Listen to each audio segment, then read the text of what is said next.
जो है तो मिट्टी उट्टी लेके कैसे आया फ्लाइट में? कि जो वहाँ पे जो चेकिंग सिस्टम था वहाँ एयरपोर्ट पे, काबुल के एयरपोर्ट पे चेकिंग सिस्टम बहुत ही देसी स्टाइल का है। लेकिन हुआ ये कि जब मैं, जैसे मेरे पास 3 बैग थे, तो जो एक लोहे का बोर्ड था जिस पर कि फारसी भाषा में तारीख लिखी हुई थी, तो क्या हुआ कि एक जो पत्थर था ना उनकी कब्र का, वो पत्थर उन्होंने सबसे पहले, क्या हुआ कि जो पहला बैग खोला तो उसमें सबसे ऊपर पत्थर था।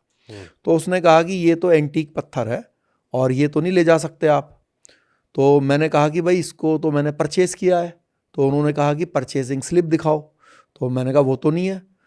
तो कहने लगे फिर तो अलाउड नहीं है। ऑफिसर से वो चला गया, ऑफिसर आया मेरे पास, तो उसने मेरे को बिल्कुल एकदम स्पष्ट कहा कि ये अलाउड नहीं है और परचेजिंग स्लिप है तो दो, अदरवाइज अलाउड नहीं है, जाओ। तो मैंने कह रहा कि ज़्यादा बहस नहीं, वरना मैं आपका पासपोर्ट जब्त कर लूँगा। तो मैंने कहा यार ये इसके चक्कर में सारी चीज़ गड़बड़ हो जाएंगी। तो खैर मैंने उसको वहीं छोड़ दिया, मैं अंदर चला गया। तो जो एक्सरे मशीन थी, तो उसने सोचा कि मिट्टी अलाउ कर दी थी। हाँ, उसने एयरपोर्ट पे मिट्टी अलाउ कर दी। हाँ, उसने कहा कि ये क्यों ले जा रहे हो? मैंने कहा कि मैं आपके वतन की मिट्टी यादगार के लिए ले जा रहा हूँ। तो और भी चीज़ें थी उसमें, वो बोर्ड भी था जिसमें फारसी भाषा में लिखा हुआ था, उसको मैंने मोड़ा हुआ था। मैंने कहा कहीं ये सीधा ना कर ले इसको, तो वो मोड़ के रखा हुआ था। तो उसने कहा कि ये अलाउड नहीं है।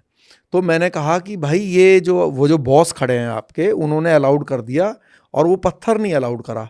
तो उसने सोचा कि ये सही कह रहा है, क्योंकि वो मुझे बाहर बात करते हुए उनसे देख रहा था, क्योंकि शीशा था बीच में सिर्फ जो है।